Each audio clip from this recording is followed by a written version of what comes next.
What's good, everybody? Chris Tipmore here, A1 Forever Sports. Hey, man, this is your first time at my channel. Please go ahead and hit that like and subscribe. But if you're one of my day ones, then salute to you as always. I just wanted to come in and give some quick thoughts about yesterday's training camp, man. First day of training camp for the Falcons, being back at Flowery Branch after having some construction, very pretty much, ending the chances of the fans being able to come out and witness exactly what the guys are providing, exactly what the coaches have the guys doing, just to see the players up close and personal. So last year we was reduced to the high school last year in Gwinnett and also down at the Bend. So it wasn't a whole lot of opportunities for fans to come out and express their love for the Atlanta Falcons showing up in full force. But that was different. That was different on a Thursday at that, actual work day.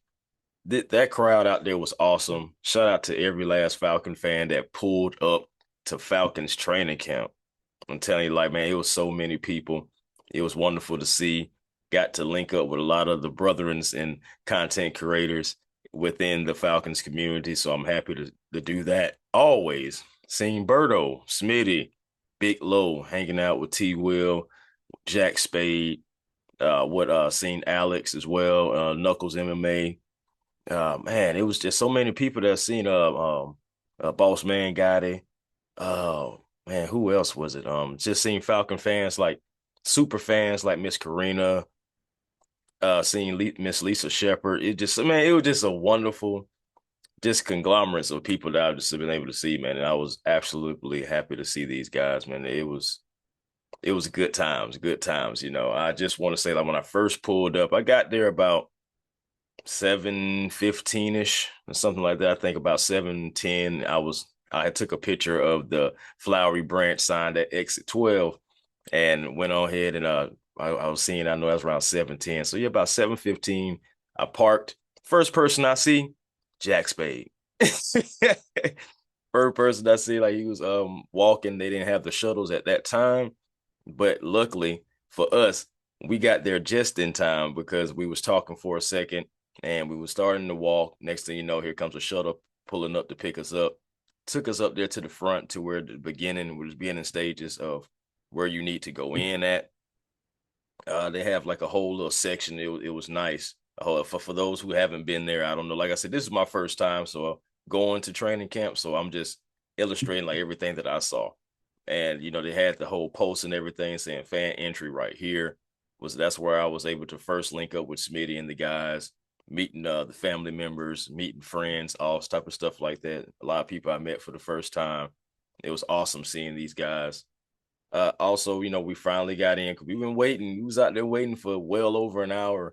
The gates finally did open about 8:30. They was pretty prompt with that. And it was about 8:30, 8:35 is when I really got in. And the first thing you get is the Dirty Bird flags. They had them right there waving. And it was great to see that. Moving forward, you got some food trucks out there. Now, let me get into this food real quick. You had Flowery Branch type prices on this food, man. The food was like $5. I had a salmon burger and some baked mac and cheese for $5. Now, the baked mac and cheese, it was okay. It's mostly like kind of like noodles and cheese to me, but it was still okay. I ate about half of that, but that salmon burger had what was what's going on. $5 for that. I mean, you could have got fries, green beans. They had other options as well, but I'm a mac and cheese guy, so I wanted to try it, see what happens. Also, they had like a smoothie place, so I had got like a little $3 smoothie. Now, it was good, refreshing because it was hot out there. Also, well, not too hot. Like, it had a wonderful breeze going on too, not like hot like people normally say it's hot out there. We were spared on this Thursday for sure. It was hot, but we had a lot of breezes going through, and that made it feel so wonderful. Also, I brought me an umbrella. I wasn't going through all that. Like, when I was not with the guys and not just right there at the field, I was kind of like, just trying to catch me some shade, man, at the same time, just to try to stay cool, not sweat too much, et cetera, et cetera. Like I know some of the other guys did. But also, as far as the food, they had a taco truck too. Taco truck, I think like $5, I think you get like 3 tacos, and I think for 10 you got like 4 or 5. I believe I seen it like that. They had other options up there too. Another place had like this lemonade that looked kind of interesting. I didn't get a chance to try that, but regardless, you had food options. You also had jersey options too. You had they had like a little pop-up shop and everything to the side to where you could buy jerseys and everything like that. And I know a couple of guys are like Mario Pitcher, aka Pitcher Man. For those who know him, he bought him a jersey. Jalen Walker, you know he had to do it, but it was great to do that. You had that option. Also ran into some guys from 92.9 The Game. Ran into Bo Morgan. Salute to my guy Bo Morgan. Finally got to meet him face to face, so that was great. Also met Mike Johnson, Dave Archer, Abe Gordon, Mike Conti as well, who was also an interview on my channel. So I was able to meet all those guys. It was wonderful seeing them. Then you had to walk up a hill. Then you see the grand hill that is there for the fans that we was at. Seeing the Dixon Way as well. Seeing the Dixon Way and Miss Shonda. So that was great to see those guys as well. Like I said, met so many good content creators, so many Falcon fans. It was wonderful. Four quarters sports casting ended up running into one of the guys that from over there as well.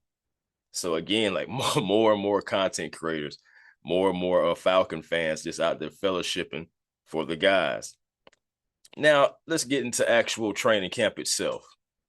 I don't. I'm gonna go ahead and say this. It's just the first day.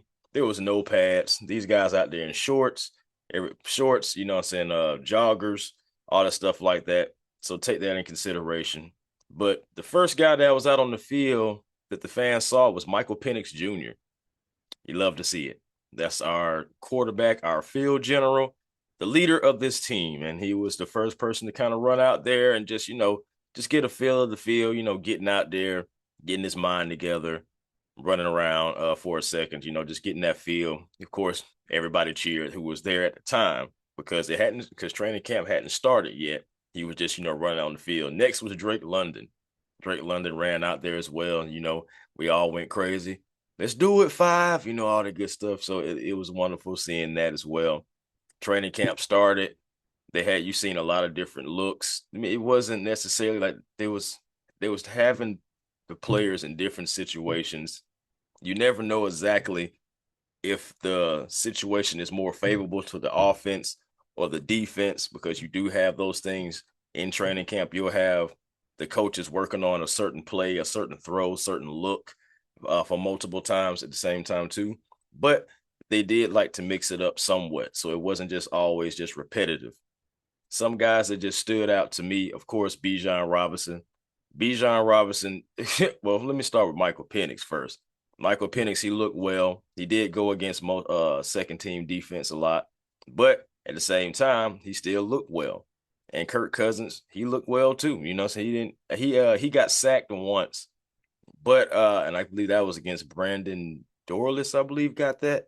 But at the same time, like he didn't do bad either for his backup role.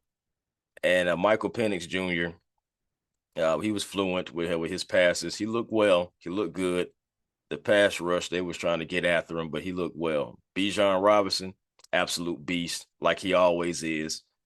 He put a couple moves on the guys. Like, he put this one stop and spin move on one of the defenders, and everybody like, woo, you already know what time it is. So Bijan doing Bijan things. And I guarantee you, I know he was number 62 on this top 10 100 on this 100 countdown. The NFL does it every year about the rankings for the players, and he believe he was number 62. I guarantee you, man, this man is going to be at least top 25 when we're talking about this time next year. I guarantee it, man, because he's looking fluid, he's looking ready to go. He's looking healthy. Of course, he's been working out with Christian McCaffrey and Luke McCaffrey, so he's picking up on some things. This is year 3 for him. So he said himself he's ready to go, and you can see it out there on training camp, the field. Of course, again, no pads and everything, so take that in consideration, but he's still looking good. He put moves on a couple of guys, looking like Bijan Robinson. Drake London looked good, some running his routes. The best receiver that I can say, honestly, yesterday was Kyle Pitts. You got to give credit where it is. He looks like he's ready to take that next step.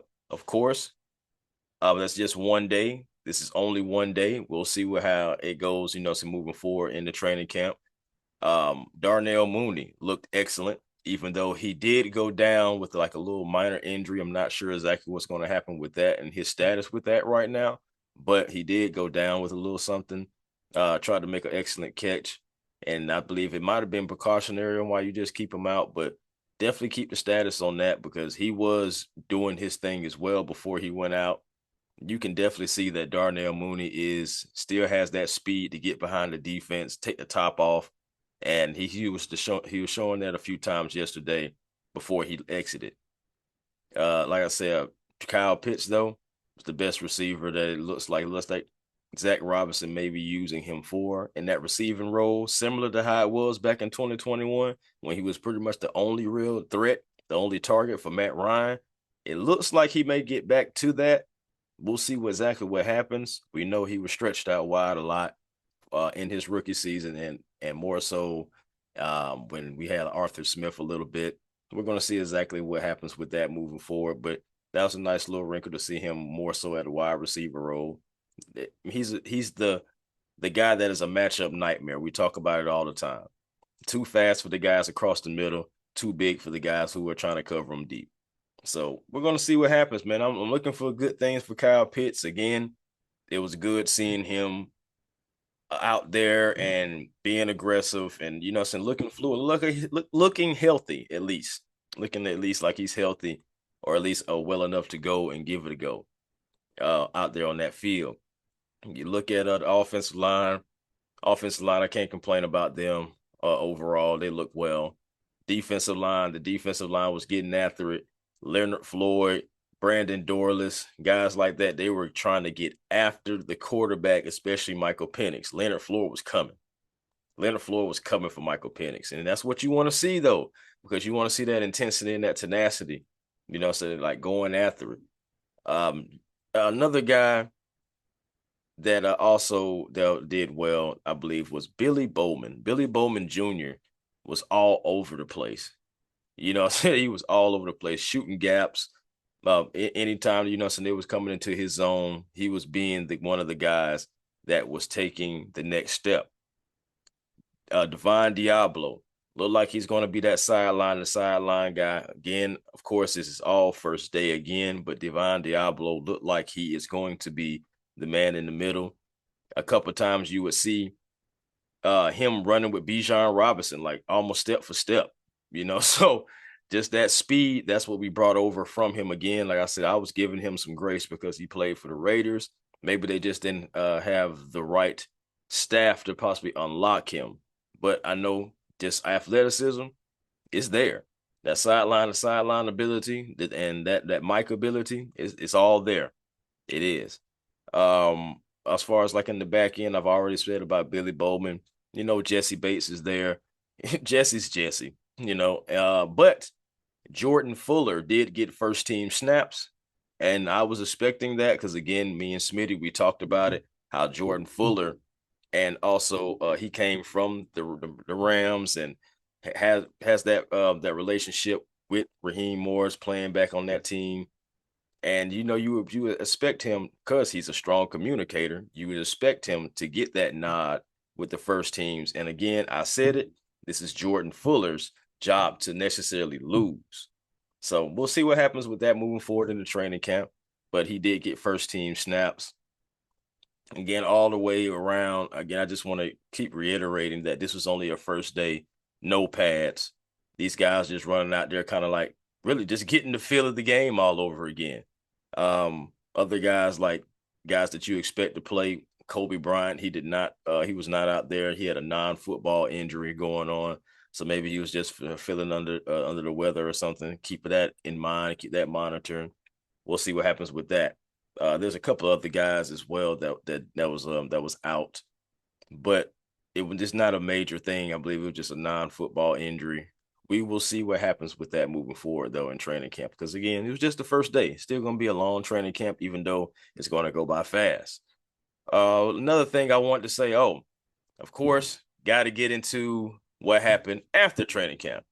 So finally, when everything was over and done with, some different plays running around, different guys running around. You had Bijan Robinson, he's signing for the kids. Michael Penix signing for the kids. We did get up close and personal with D'Angelo Malone, who was also running the mic on the second team. So we'll see what happens for that.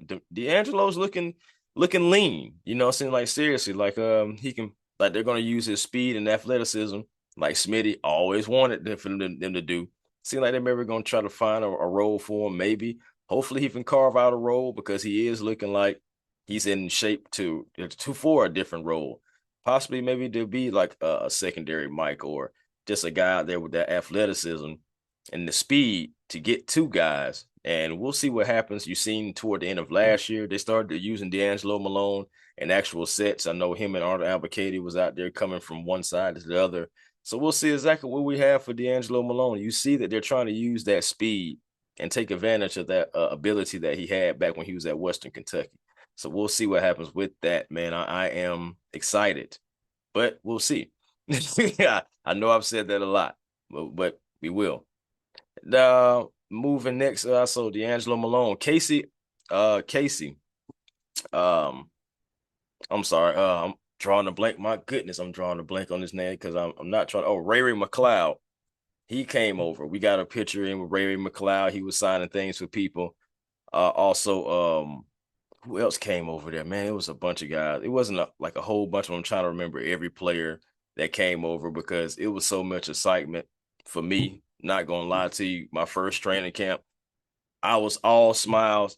Every time you seen me anywhere, even when we were featured in that Fox 5 Atlanta package that see you seen a lot of the content creators right there. We're cheering. You seen Berto in the front, Smitty, Big Low, and you see me in the back. You see I believe you see Yuri in there, Mario in there. Boss man got it.